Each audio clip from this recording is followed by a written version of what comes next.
Il était une fois, dans un petit village entouré de collines verdoyantes. Un homme que tout le monde appelait le Soisi, non pas parce qu'il était méchant, mais parce qu'il comprenait tout de travers. Quand on lui disait d'aller à gauche, il allait à droite. Quand on lui conseillait d'attendre, il se dépêchait. Les gens riaient souvent de lui et disaient « Cet homme n'a vraiment pas de tête ».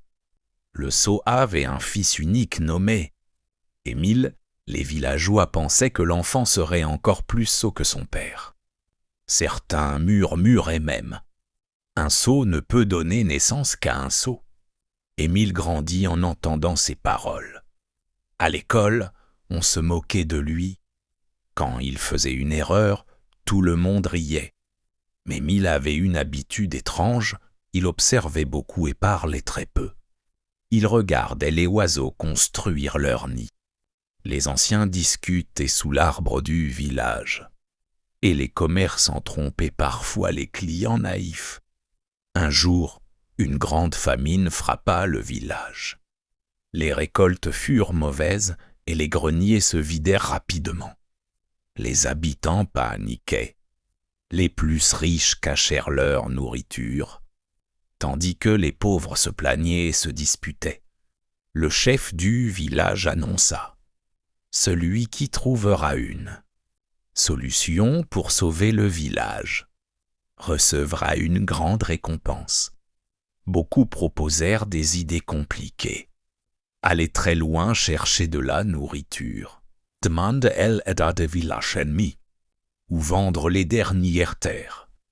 Aucune idée ne semblait bonne. Pendant ce temps, Émile alla voir son père et lui demanda « Père, pourquoi les gens ont-ils faim alors que la rivière coule toujours et que la forêt encore là ?» Le sot répondit en souriant « Mon fils, moi je ne sais pas réfléchir comme les autres. Mais la nature ne ment jamais. » Ces mots restèrent dans la tête d'Émile. Le lendemain, Émile se présenta devant le village. Les gens éclatèrent de rire. « Regarde-s !» Même le fils du sot veut parler. Mais Émile, calmement, expliqua.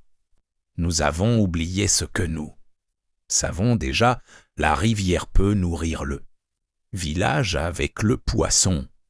La forêt offre des fruits sauvages. Et si nous partageons ce que nous avons au lieu de le cacher, personne ne mourra de faim. » Au début, personne ne l'écouta. Mais la faim força les villageois à essayer. Ils organisèrent la pêche, la cueillette et surtout le partage. Peu à peu, la situation s'améliora. Quelques semaines plus tard, le village était sauvé. Le chef convoqua tout le monde et déclara « Nous avons cru que la sagesse venait seulement des grands savants. Mais aujourd'hui, c'est l'enfant du sot qui nous a sauvés. » Les villageois baissèrent la tête, honteux.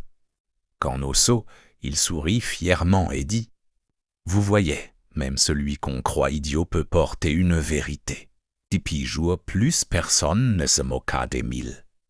Et le village apprit une grande leçon.